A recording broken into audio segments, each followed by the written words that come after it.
ত্রয়োদশ সংসদ নির্বাচন ও গণভোটকে সামনে রেখে দেশের আইনশৃঙ্খলা পরিস্থিতির সার্বিক অবস্থা পর্যালোচনায় তিন বাহিনীর প্রধানের সঙ্গে বৈঠকে বসছেন প্রধান নির্বাচন কমিশনার এম নাসির উদ্দিন।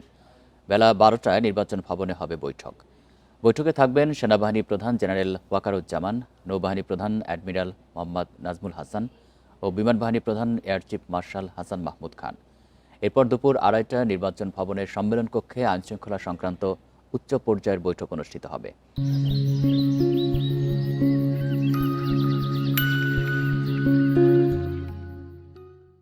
আলোচ্য সূচিতে রয়েছে নির্বাচনের আগের আইনশৃঙ্খলা পরিস্থিতি পর্যালোচনা, অবৈধ অস্ত্র উদ্ধার এবং সন্ত্রাসী কার্যক্রম দমনে যৌথ বাহিনীর কার্যক্রম ও আচরণ বিধিমালা অনুযায়ী নির্বাচনী পরিবেশ বজায় রাখা সহ নানা বিষয়ে হবে আলোচনা।